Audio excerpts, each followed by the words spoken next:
Okay. All right. Welcome, everyone. So this took a bit longer because we are having some technical difficulties in sharing the screen for Zhaohui Wei. But anyway, so it's a pleasure to have Zhaohui Wei with us. We will be talking about quantifying quantum entanglement in a device independent manner. Because of these technical difficulties, I will be sharing the slides. Of course, you will be giving the talk, but you will notice that every now and then you will have to tell me when to change the slides, right? So in any case, thank you so much for having accepting our invitation, Zhaohui. It's a great pleasure to have you with us today. Thank you. Should I start? Okay. Thanks for the introduction. It's really my pleasure to be here to introduce my recent work. I'm really sorry for the trouble. Today, I will talk about how to quantify unknown entanglement in a device-independent manner. And please, next slide. Right, please, next one. Okay, this is outline of our talk today. First, I will introduce the background and motivation on why we consider this problem. Then we will introduce three main results. The first one is a reliable quantification of bipartite entanglement. The next one will be a reliable quantification of multipartite entanglement. The last one is a very, in my opinion, is a very interesting one. I will try to introduce my recent work on how to quantify unknown entanglement with artificial intelligence. Okay, we know that in the past several years, we have witnessed remarkable progresses on quantum computing. Especially, it's widely believed that quantum supremacy has been achieved, which means that the power of a baby quantum computer will surpass that of the modern powerful superconductor on some specific tasks. And the two most famous examples are the work of Google and that of Zhaohui, a Chinese quantum computer.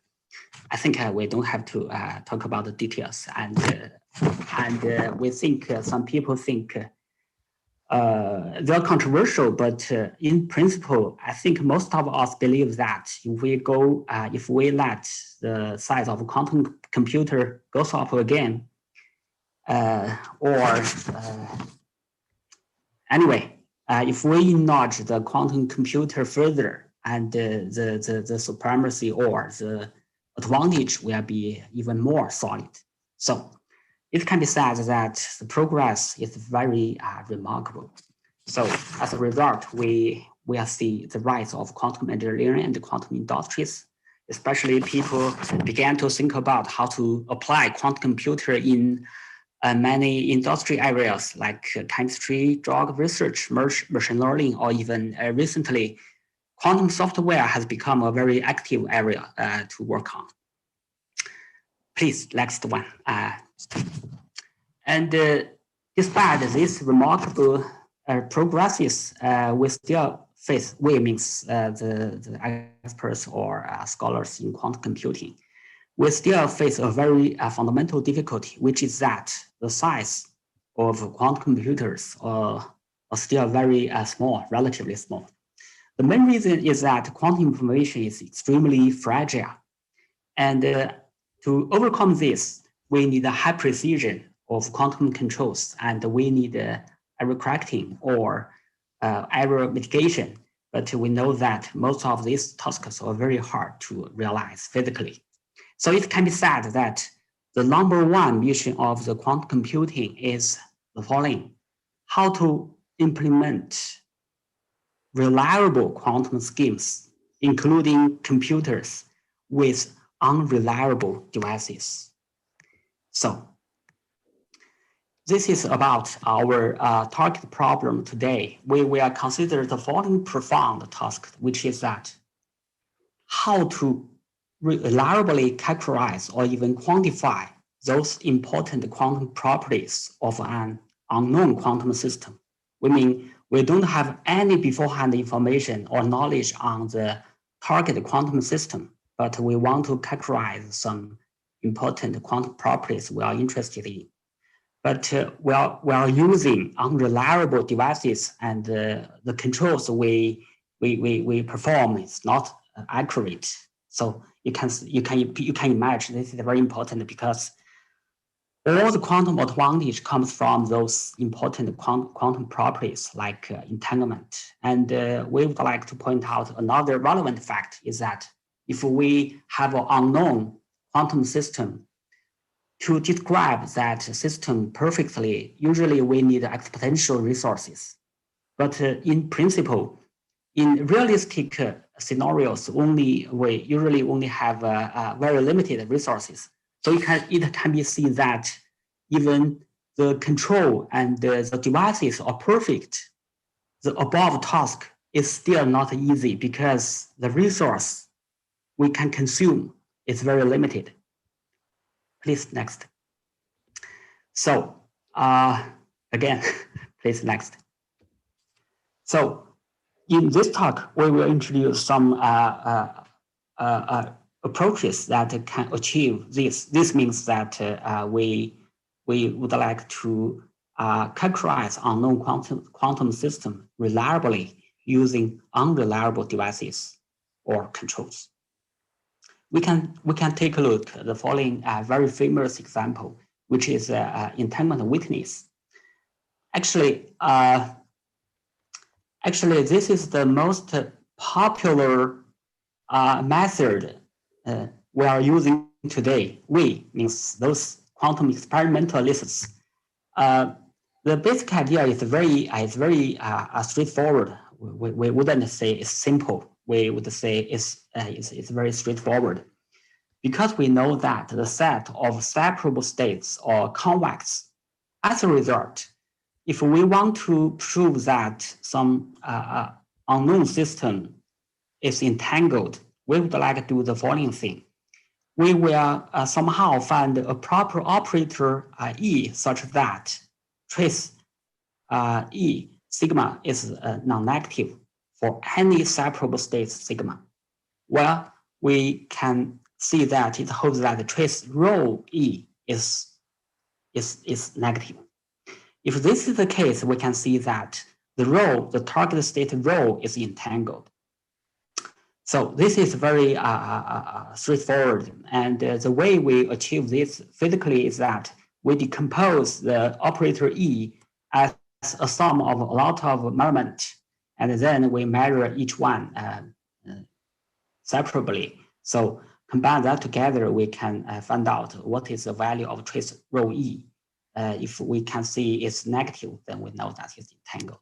This is used everywhere. So it's very efficient, it's very easy to apply, and it's very easy to understand. But a very, very important drawback of this method is that it's unreliable, because to make sure that the conclusion is credible, you have to guarantee that the devices and the controls is very accurate. You have much beforehand information of the target state. So here, the most important problem we are facing is that the conclusion is not reliable. It's not so reliable. So we would like to move to another approach for this problem. Actually, this is also very famous and very basic in quantum mechanics. This way, this method is based on the so-called Bayesian experiments. We know that suppose Alice and Bob are separated. They share some target quantum state, and each person, please next, each person have some a bunch of different devices to measure his subsystem, and for each measurement, the outcome we know that is from some set. So we repeat the experiment over and over and collect the statistics PABXY, which means if Alice performed the X measurement and Bob performed the measurement Y, the probability that they get the outcome A and B respectively, then they go over all the possibility of A, B, X, Y. All this kind of distribution data, we combine them together, we call the whole set of data a correlation.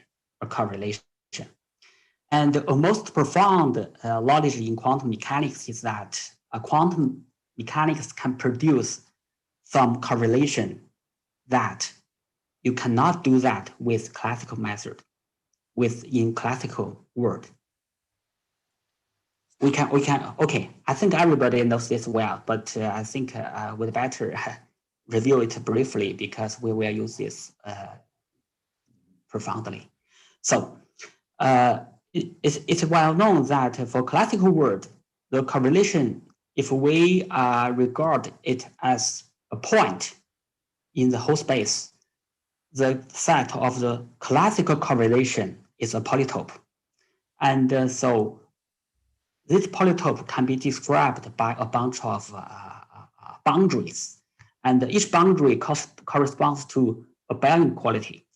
And according to quantum mechanics, quantum can produce some correlation which is outside of the polytope, which means those points can violate some Bell inequalities.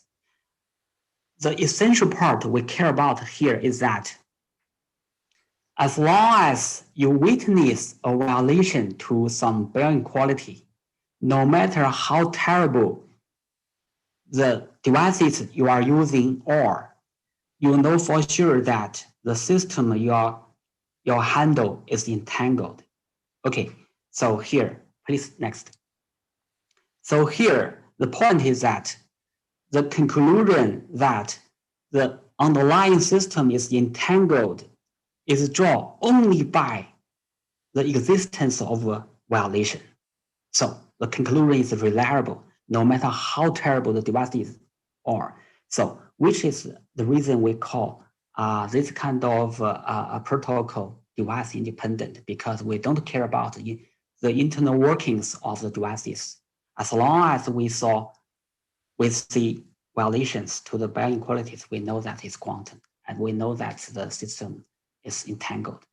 So here, we can see that if we use the viewpoints of computer science or engineering, the key advantage of this kind of device-independent protocols is the reliability. We don't care about the precision of devices. The conclusion is reliable. So this is the most important, precious things in quantum computing, because we know that everything in quantum computing, the noise is very terrible. So we would like to ask the following question. If we know the statistics PABXY, which is actually the whole set of this kind of distribution, what is the best we can do? Because for now, our purpose is not to distinguish whether quantum and classical is essentially different.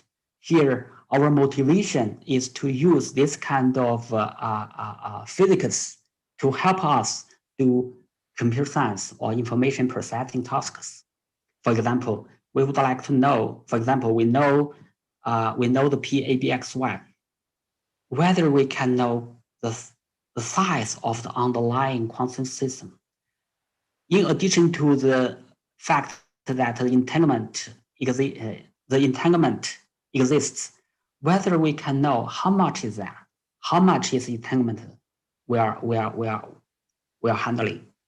For example, if we can do this, can we generalize this kind of story to multipartite cases? Because after all, most of the important quantum processing tasks are multipartite or about multipartite quantum systems. So it turns out all of the above tasks are possible. We know that. for now. Please, next. And today we will spend quite a while to talk about dimension estimation because it is relevant. It's the start point of our future work. The problem we are talking about is that, for example, we already know that a quantum correlation PABXY, we know everything of the information. And we know that it's very useful. For example, we can use that for a quantum game, which will give us a better payoff for certain games, for example. So we know that it's useful. Naturally, we want to know what is the size of the smallest system that can produce this correlation. It's very natural because we know that for now, the size of everything in quantum computing is very limited. So we hope that if we have a target correlation, we hope that the smallest system that can produce this correlation as small as possible. And actually, this is a very old story. In 2008, a technique called dimension witness has been proposed to handle this problem. The idea is very straightforward. We know that if we fix a Bayer setting, if you increase the dimension of the system you are playing with, the violation you can get will be larger. So the higher the dimension, the larger the violation. Based on this fact, if you find out the maximum violation for every fixed dimension, then you have you pick up the target quantum system. You do the same measurement. You, for example, you find out the violation, and if you look up the table you have made previously, and compare the table with the current violation you get from the target state, then you will find out a lower bound for the underlying dimension of the target system, right? The idea is very straightforward. But though the picture is very clear, it's very beautiful, but we have several drawbacks you can see. First, you have to calculate all the table in principle, so which is a lot of work. And besides, it's very easy to fail this kind of protocol because if you are unlucky, if you pick up the Bayer inequality, you pick up the wrong Bayer inequality, it's possible that though the state you're handling is highly entangled, but it doesn't provide any violation. If this is the case, this method will fail. So for this, we would like to introduce a new method for this. But before introducing the new method, we would like to tell a story on optimization theory. Please, next. So 7 years ago, 2014, in the community of computer science, theoretical computer science, there's a very active problem people were working on, which is that, can we solve an NP-complete problem by SDP, semi-definite programming? Of course, everybody believes that, most people believe that the answer to this question is no. But in order to prove this is indeed negative, it turns out we have to lower bound the PSD rank of the corresponding slack matrix. Okay, we don't have to talk about too many details here. It doesn't hurt us to understand the story. If you can prove that the PSD rank is exponential, then you can see that SDP cannot solve this problem efficiently. PSD rank is a very new concept. Maybe it's not everyone of us are familiar with this. It is like this: Suppose we have a non-negative matrix capital X, which means every entry is non-negative.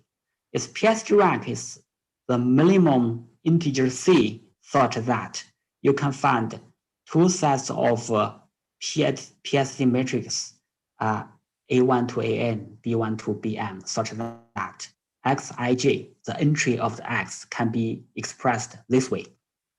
Here, we care about the size of this matrix A1 to AN, B1 to BM. The minimum integer C is called PSD rank. It's very looks very strange. Why we care about this problem? It looks like this problem has nothing to do with quantum. The interesting part is that from the viewpoint of quantum information, we give a new definition for this concept. The story is like this. If you normalize the matrix X as a distribution, then PSD rank is exactly the quantum cost to sample it. Sample means, for example, Alice and Bob, they want to output an I and a J with the distribution PIJ, which is exactly the target matrix you want to handle. So, which is called a sampling. Is a very the usual action to do. So the cost means if X is not rank 1, then Alice Bob has to do some communication. If they do this quantumly, the cost, the minimum cost, is exactly PSD rank. And they can also, because this is classical thing, you can also do that classically, purely classically. Then the corresponding cost is non-negative rank. So we have a same task. We can do that quantumly or classically.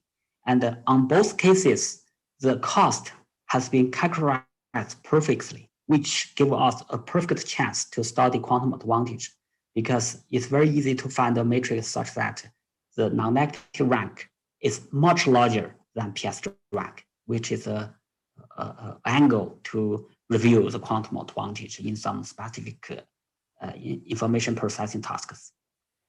Okay, based on this explanation, we successfully obtained some new techniques to lower bound PSD rank. But we should point out the technique we developed were not sufficient to solve the problem we are talking about at the beginning of this slide.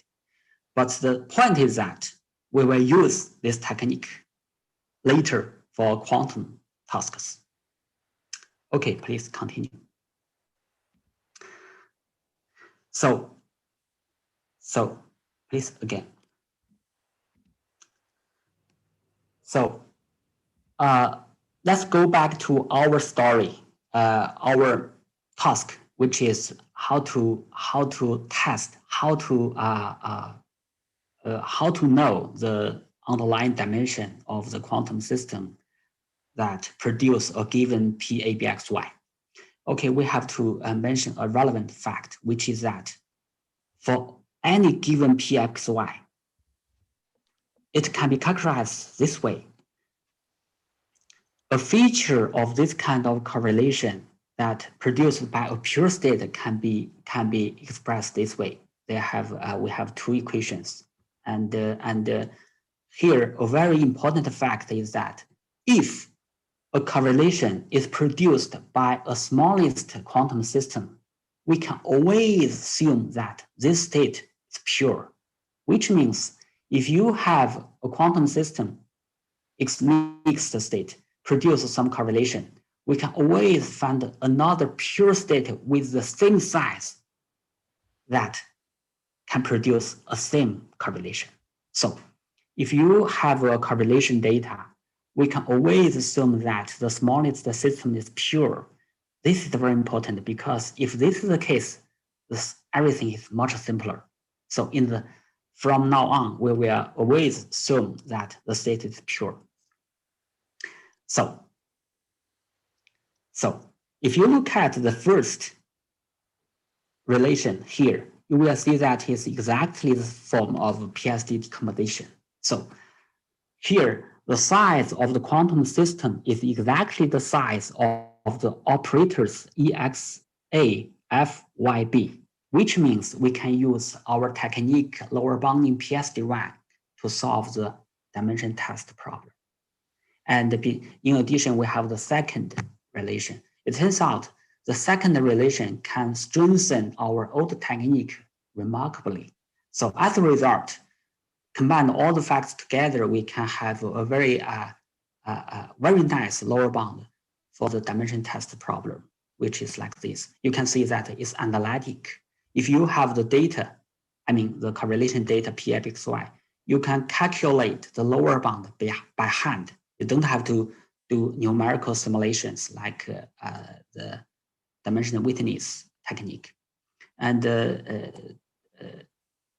okay, after finding out the technique, we try to find the most famous correlation and to try our technique. It turns out on the first 5 examples, everything is tight. So it can be said that the technique is very efficient. And please continue. So recently,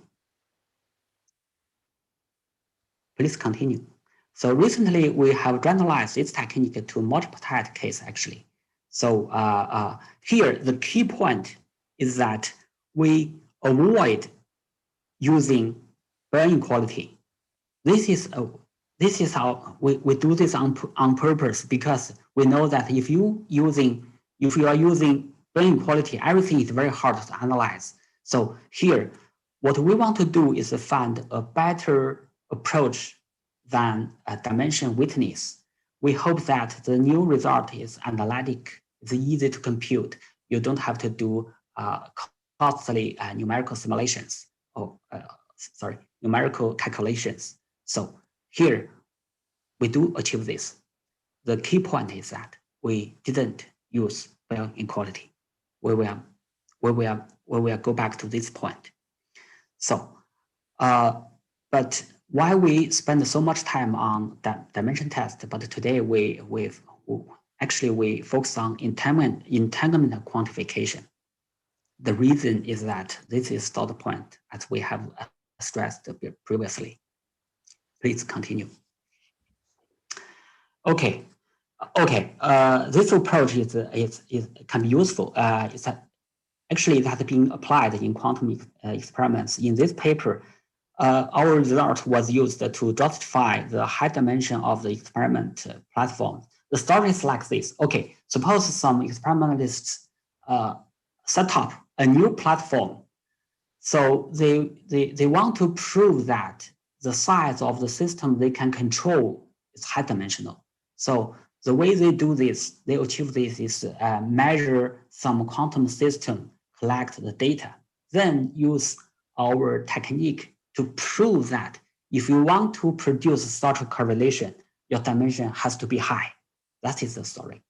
So please continue. So, okay. After discussing dimension test, we will go back to our topic, entanglement. Of course, dimension compared with dimension, entanglement is much more interesting. It's much more important because it plays an absolute central role in quantum computing. It's okay. We don't have to stress the importance of entanglement. I think everything is on this. Without the entanglement, quantum collapse, right? So please continue. Okay. Actually, today our topic is trying to quantify unknown quantum entanglement using DI protocols. Actually, the story is not new because 20 years ago, people began to think about this. These topics. But today, we would like to provide more general, more easy to compute, and more efficient and more powerful techniques for this fundamental problem. Okay, please continue. Okay. Now we go back to the dimension test because the reason we spend so much time on dimension test is because there we develop some efficient technique. We try to transform those technique into another one can handle the entanglement quantification problems. So, okay, recall that the key of the success in dimension test is that for a given correlation, you can always assume that the minimal quantum system is pure. That is the reason why we successfully achieve a dimension test efficiently. But for now, we can't do that anymore because you can't guarantee that the state you are focused on is pure or not. The target our task is try to find the amount of entanglement. We don't know whether it's pure or not because pure and mixed state entanglement is not the same. In the previous story, dimension is the same, but for now, entanglement is not. Only when some people tells us that, okay, this quantum system is pure, we can use our technique to do the entanglement quantification. If this is the case, we do have a way to do that, and this performance is very well. But for now, we don't have this kind of information because in real life, we don't know whether the state is pure or not, and in most cases, it's mixed. So if the state is mixed, you have to provide us the purity, which is defined to be trace rho square. In that case, we can somehow quantify the entanglement. This is very easy to prove. If you are interested, you can see the paper. And but for now, what we learned is that the old technique doesn't work well here.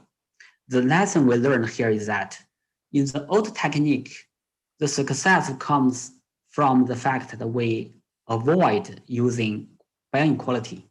But for now, it doesn't work. The lesson is that if you focus on entanglement, it reflects a lot of quantumness. And the Bayes inequality is a very powerful tool to reveal quantumness. If you want to quantify entanglement, you'd better use Bayes inequality. But on the other hand, if you use Bayes inequality, it's very hard for you to achieve something analytically, because if you do Bayes inequalities, usually people are using a numerical calculation to do something. Okay, to overcome this difficulty, we came up with the following solution. Okay, Bayes inequality is very hard to analyze. Then maybe we can add more structure, mathematical structure, such that we can analyze the structure relatively easier. Okay. For this, we define a new property called nondegeneracy for Bayes inequality. The intuition is the following. Suppose you have a pure state, and if you pick up local measurements to do the Bayes inequality, to do the Bayes experiment, and you pick up a Bayes inequality, you calculate the Bayes expression, and you will see a very remarkable violation. If this is the case, then you choose another state which is orthogonal to the first one to do the same experiment. Same experiment means that you choose the same Bayes expression, you choose the same POVM, which is measurements. Okay, the key is that you are using the same measurements. If in the second experiments, the violation is very, very weak, then if for any choices of the first state and orthogonal second state, the above facts always hold, then we say this is non-degeneracy. Roughly speaking, non-degeneracy means that if you pick up the same set of local measurements to do the Bayes experiments, two orthogonal states cannot violate the same Bayes inequality remarkably at the same time. Of course, this concept makes sense only when the dimension is given. Otherwise, you can attach a redundant state such that both of them violate the same Bayes inequality remarkably at the same time. So you have to fix the dimension first and to consider whether this property holds. Okay, please continue.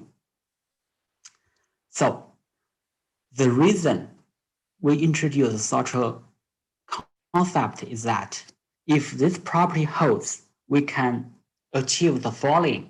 If a state violates a Bayes inequality remarkably, we can guarantee that this state is very close to pure, which is exactly what we need to quantify entanglement in the old story, right? So the intuition is very clear. If you, like in CHSH, if you achieve 2 square root 2, then we know that is EPR. If it's close to 2 square root 2, then the state must be close to EPR. The intuition is very clear. Here, the reason we introduce such a concept is to give this intuition a mathematical guarantee. And I think the proof is very simple. So you can, if you are interested, you can look at the paper. The reason is okay. This is the intuition is if you have this property, if you have a remarkable violation, you can give a lower bound for the purity. Okay, please continue. So, okay, the key is here. If you have a lower bound for the purity, here A1 is the principal component weight in the orthogonal decomposition. If A1 is very close to 1, then you know that this state is very close to pure. If you have such information, you can give a lower bound for the overall channel entropy. It's an upper bound for the entropy because it's very close to pure. So the entropy will be very small. So you can upper bound that. Meanwhile, the old technique can give us a piece of information showing that a lower bound for the entropy of a subsystem can be achieved. So please continue. We have a lower bound for the entropy of the subsystem. We have an upper bound for the entropy of the overall. Then naturally we will consider the concept of coefficient information, which is defined like this. S rho A is a subsystem, rho is the overall. We have a lower bound for S rho A. We have an upper bound for S rho, which means we can lower bound coherent information. Importantly, this concept is the lower bound for two most famous measure of entanglement, which is the entanglement formation and entanglement distillation. So let's go back to the beginning. What we have is PABXY. Is PABXY. If we can prove non-degeneracy exists, we can lower bound coherent information, which in turn give us a lower bound for the entanglement measures. So that is what we want. So what we have is only PABXY. The result is that we have a lower bound for the entanglement measures. So next, we actually, okay, the idea is very clear, it's very simple. But the point is that we assume the existence of non-degeneracy. This definition is new. We have to make sure that it's well defined. So we look into the mathematical structure of this kind of concept. We prove such a thing. Is that if you fix a Bayes experiment, you increase the size of the underlying quantum system. If when the size of the system goes up, the maximum violation you can achieve increase strictly, then the inequality is non-degenerate. The proof can be seen in the paper. Okay, and where the everything can be seen there. The proof is not trivial, but the result is very elegant. As long as the violation goes up, then it's not degenerate. The consequence is very obvious. You can prove almost every inequality you have met is non-degenerate. So we test our result with CGMP inequality because this is the most famous one besides CHSH, I think. So the result is like this. As long as the violation is the gap between the current violation you observe to the maximal you can get is smaller than 0.07, we can get non-trivial result for those two most important entanglement measures. And we test this in real experimental platforms. It turns out the requirements of this theoretical approach is reasonable, which means this region can be entered by some modern experimental techniques. We will see later. Actually, the experiment have been finished. Okay, the second part of the talk is how to generalize this result to multipartite case. I think this is quite straightforward. So I think because the time is limited, so let's just skip this part because the idea is similar. Here, if you are interested, you can take a look at the paper. The paper is sorry, please. Yeah, this paper. Which one? This one. Yeah, this one. 2008 and 12064. This paper you can see the details, which is the following. Okay, I think I should introduce the picture, the high-level picture. Okay, suppose we have a multipartite system. The way we do is the following.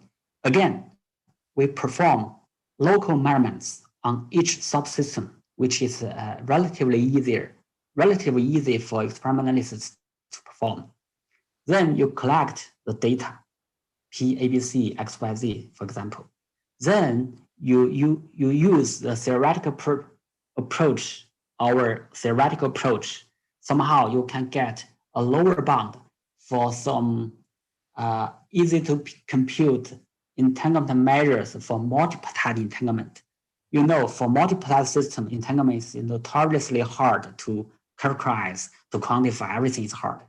Most of the case, you can't find an efficient way to calculate the accurate value of the entanglement measures, right?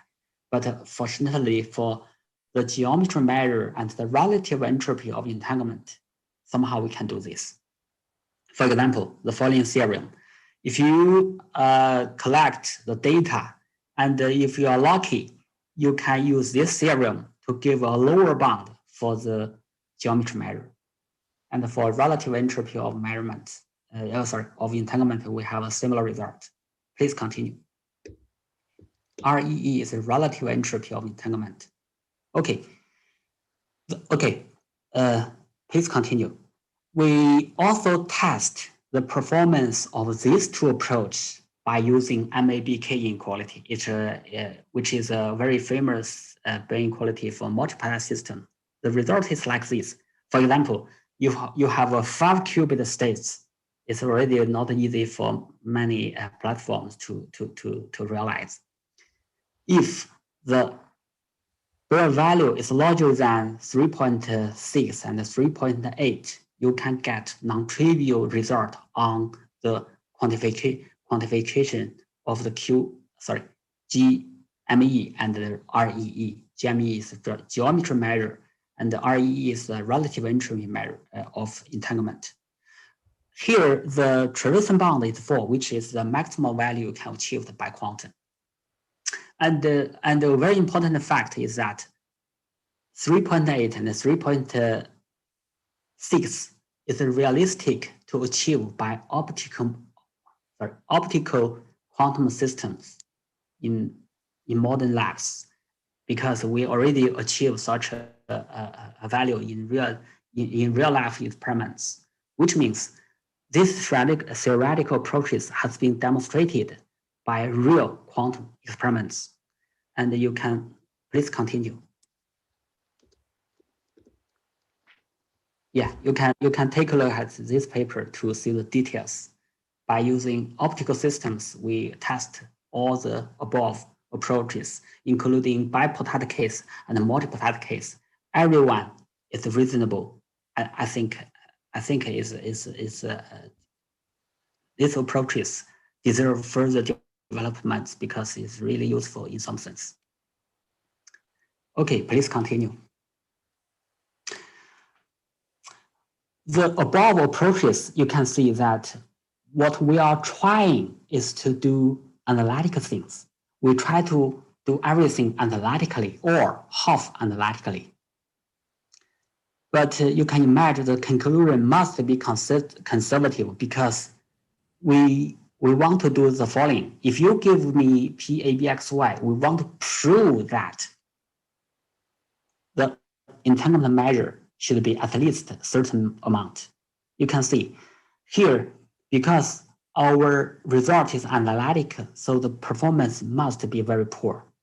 Indeed, because you can see in the first result, we mentioned 0.07, which is very tough for many quantum systems to achieve.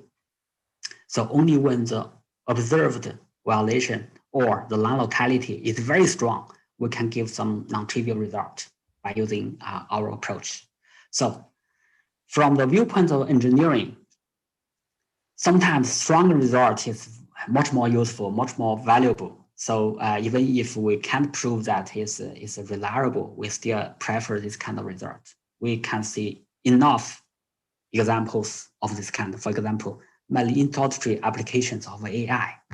Even though sometimes we don't know what's going on there, but we prefer to use that because it's so efficient, it's so powerful. So we would like to try the similar things. We try to use AI to do the above tasks. And yeah, this idea is not new. In the previous slide, I listed one paper, actually 3 years ago. It's already tried such an idea, but here we are using a different approach. We propose such approach to do the entanglement quantification. The basic idea is like this. As usual, we set up a deep learning model. And if you are interested, you can see the details in the paper. And we train it with the following way. First, we have to choose what is the feature of the training data. The feature we choose is PABXY. The intuition behind this choice is right. We believe firmly, inspired by the brain experiments, we believe firmly that this kind of data, on one hand, is very easy to get by modern quantum experiments because only involve the local measurements. On the other hand, it reveals real quantumness of the underlying system. In the Bayes experiments, we see this is true. So we believe that we can do much better than that. So that's why we choose this kind of data as the features. Then, if you want to train the system, you have to make sure that. Please go back to the previous slide. It's very close to the end. So, if you want to train the deep learning model, you have to give the training data correct label. If you want to quantify entanglement, the correct label should be the entanglement measure. But we know that for most quantum systems, we don't know how to calculate the entanglement of formation, entanglement of destination accurately. So here, instead of using entanglement measures directly, we choose to use coherent information, which is very easy to compute. And we use that as a label. then the target we predict is also coherent information. And we know that this quantity is the lower bound for those quantum entanglement measures we are interested in. So that is the key idea of this AI approach. Then of the training, we estimate the performance by predicting the coherent information of testing states. Again, here the feature is also the PABXY. It turns out the performance is very, very good. I can give you one example, only one example. Please, next slide. Okay, here the state we choose is like this. It's like this. Here epsilon is a small integer between 1 and 0. And the phi state is like this. This actually is the state that violates the CGMP inequality maximally. The reason we choose such a class of states to demonstrate our AI approach is that this state can also be handled by our nondegeneracy technique, which means this class of states give us a chance to compare the two different approaches. One is analytic, another one is AI. And the result is can be seen in this picture. It's very remarkable because you know the green one is the analytic result. It's very, very weak. It's non-trivial only when epsilon is very close to 1, which means the state is very close to the the state that achieve the violation maximally, which means the state is very close to pure. And on the other hand, orange line is the exact value of the coherent information. And the blue one is the result provided by AI, which is very accurate. It's way better than the analytic result. So this is consistent with our motivation. We hoped that the AI approach will provide much better results than analytic ones. So at least on this specific class of this is indeed the case. Okay, I think the time is off. Okay, please next one. Let me make a very brief summary. Okay, today we are talking about quantifying on low quantum entanglement. Here, we know beforehand it's nothing but the PABXY. Besides that, we know nothing almost. And we introduced several analytical approaches, and we also introduced the AI approach. The analytic result, of course, can bring us the previous reliability, which is the most precious thing in quantum computing. But AI can beat that easily because the performance is way better. So because this problem, I believe, this problem is, okay, the problem we are talking today is old, but we believe firmly that it's very important. It deserves further study, and in future industry, I think high performance protocols that can quantify unknown quantum entanglement will be crucial. So that's the motivation we insist on these topics in the past 2 years. Okay, that is the end of my talk. I'm sorry for the trouble I caused. Okay, thank you. Yeah, thank you. At this point, I'd like to ask whether there are any questions for Zhaohui Wei. Are there any questions? Yeah. Well, let me see the chat if there is anything there. I don't see any. Yeah, so there is one question by Danielle. The question is as follows. So in regards to the combination of AI with BI, you mentioned the performance was very good. Yeah. Simulator. Yeah, simulator. Right. So this was run on simulator, not the quantum hardware, right? Oh, that is a very good question. But for now, we don't have access to any quantum computer, so we just simulate that on computers. I think the evidence is very, at least the theoretical evidence is very solid. We saw a lot of cases that the AI model works very well. If you look at the paper, you will see quite a lot of evidences. And the picture I showed is only one of them. But the question is, we still don't know how the real quantum computer behavior on these AI models. Yeah, this is a very good question. But actually, as a follow-up from that question, Danielle also asked, how does quantum noise influence the performance of your results, right? And whether, you know, and if there is noise, whether you have found a way to deal with it, and how have you dealt with noise, quantum noise? Yeah. Yeah. For now, we don't do that. We didn't do that. So, frankly speaking, I don't know the answer, but I believe this is a very good question. So you essentially you are assuming perfect qubits, is it, or not?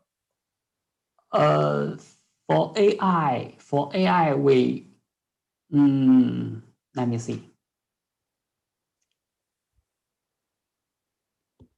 Actually, in the AI models, we just using the deep learning model, right? And everything comes from the computer, and we didn't assume anything. Actually, we just train the In some sense, you can say that, because when preparing the feature, we do measure the training state with perfect POVM. In that sense, you can say, I assume that everything is perfect.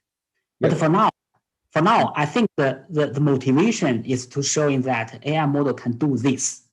Yes. This is very initial work. Yeah.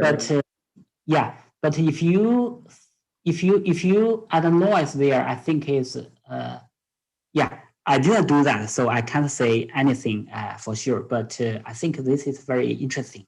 Yeah, because I mean, it would be nice to see the impact on the results, right? Because I mean, you can simulate with perfect qubits, but you can also simulate with noise, right? Yes. The impact on the whole thing. Yes, actually, the AI work was done only 1 month ago, so I still don't have time to think about the thing next. Okay, so in the interest of time, and also because for you it's quite late now. It's okay. Yeah, it's a very interesting experience. You know, for having accepted our invitation. Hopefully you can join, you know, the talks. Yeah. Okay. But thank you so much. At this point, actually, for this second cycle, we are still arranging with Juliana for her talk. There was some personal emergency, so she was not able to do the talk 2 weeks ago. So we'll get in touch and announce the talk as soon as we know more. So for now, it's planned in 2 weeks' time, but it's not 100% certain at this point. In any case, well, thank you again, and